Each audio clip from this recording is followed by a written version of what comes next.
कहो। हेलो ओ मेरे ढोल सजना तू अब हार गया। अच्छा अच्छा अपनी गलती से बेउर कारागार गया। अरे पैसा वो ना काम देता लोग वो ना काम देता लेता अब तोरा के बचा।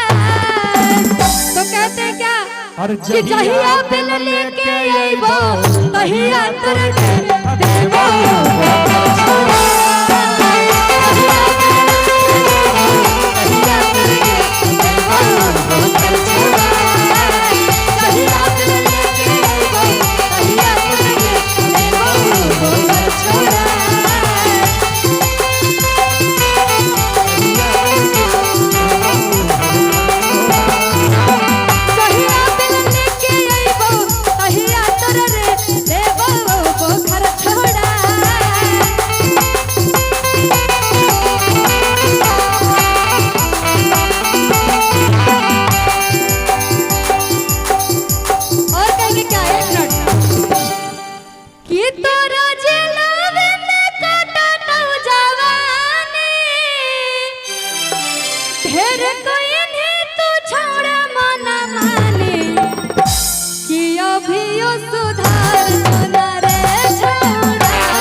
आइएगा कि जहिया बिल लेके आइबो तहिया देबो बोखर छोड़ा। जहिया बिल लेके आइबो तहिया देबो बोखर छोड़ा। जहिया बिल लेके आइबो तहिया देबो बोखर छोड़ा। देखिए एक गाना मेरा आया था कि हे रे छौड़ा तो ढेर अब उड़े लगाने।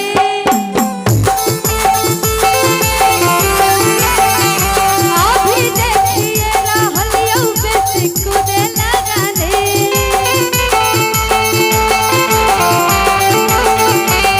हर जोतियो जाई ताई जोतियो जाई ताई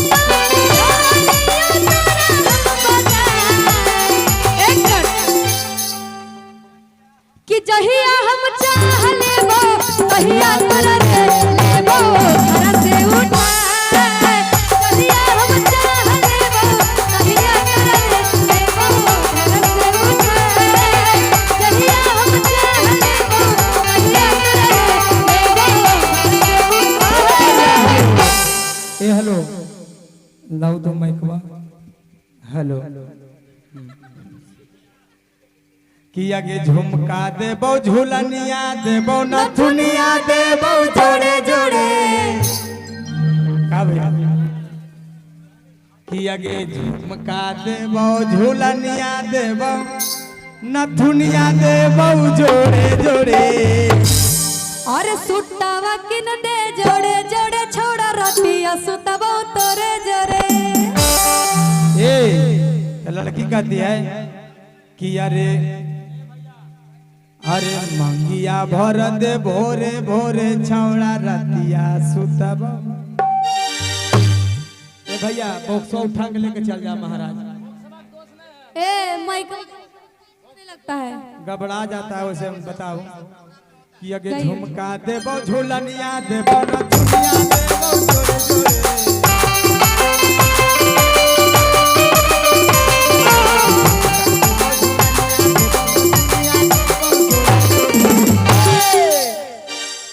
अरे मंगिया भरा दे भोरे भोरे